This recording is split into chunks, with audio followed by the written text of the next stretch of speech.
Oh, okay. Sorry. SPP, SEA Games, kinakaupasan pa namin ng SPP, pero SPP ang magpapatakbo nun. Tanong lang natin kay President Almanligo at kay ED Erica. Kung ano kailangan nila sa PBA, okay naman kami. Pero wala pa kaming final na pinag-uusapan. Okay, maraming salamat. Parang may initial na diba, na plano na parang kung sino yung mga ma-eliminate ng early yun, mapapagod. Pwede rin. Kung okay naman, kung gusto nila, tingnan natin. Pero December pa rin yun. Middle of our elimination yata yun, o later part of it, may elimination pa rin. So hindi natin alam kung may ma-eliminate. Kung may tapos na yun, palagi ko, hindi pa. Pwede naman natin ipahirang kung kakasundo. Wala pa? Wala pa. Alam ko, yung mga, ewan ko, si Coach Norman, ang magko-coach, ano sabi? 4 na lang na coach. 4 na lang? Yung kulang ko. Oh, yun, hindi pa kami lang. So baka hindi PBA. Kasi kung 4 na lang, sa PBA. Kasi wala ka na. Ano sinasabi sa amin? Gusto na niya yata na lang. Okay. Basta libre, hindi elimination or okay, magpapera ng PBA. Commissioner, updates pa na sa Bureau. Saan? Katulad ng sinabi ko, kasi Scarlett katulad ng sinabi ko, nag-negotiate ang Pure Blends at Northport. Hinintay lang namin negotiation, nagbigay na ng requirement sa amin, nagbigay na ng letter of intent.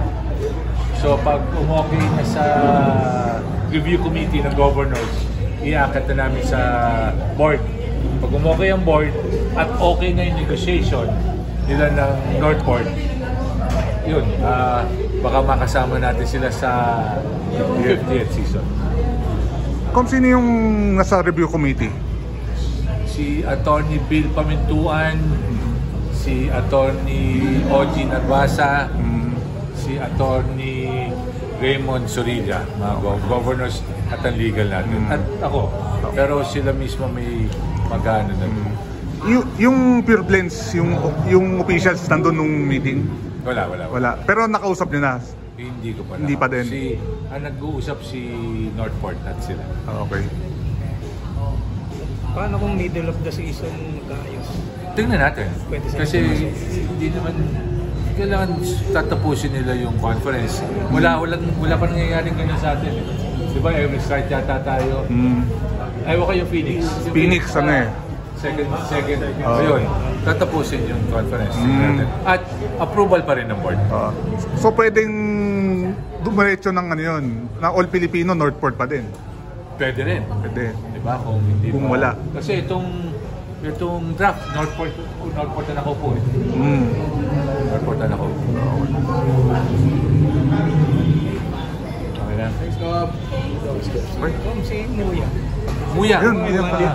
Si Muyang, kasi lahat ng mag-abroad ka, tapos gusto mong bumalik, lahat na may mga ganong kaso, laging ang court resolution na namin, basta may apila na comeback players o gusto bumalik sa PBA, idadaan namin sa board. Kung dumaan sa board yung kay Muyang, in-explain, nagbigay ng sulat sa Phoenix, nagbigay ng sulat sa amin, in-assess, pinayagan si Muyang. So parang yung ibang mga players na nasa abroad, parang hindi na magbibigay ng pangalan. Kunwari, gusto bumalik na meron kang 2 years pa na hindi pwede bumalik. Pwede ka naman pila sa board. Pag sinabi ng board, may regulasyon, yung iba kasi yung sitwasyon ni Muyang. So nagbigay ng letter? Nagbigay ng letter sa Phoenix, nagbigay ng letter sa akin, sa PBA mismo. Papamunyahin sa mga nangyari. Okay sa PBA, okay sa Phoenix, in-assess ng board, okay sa board. Lang fine ba yan? Wala.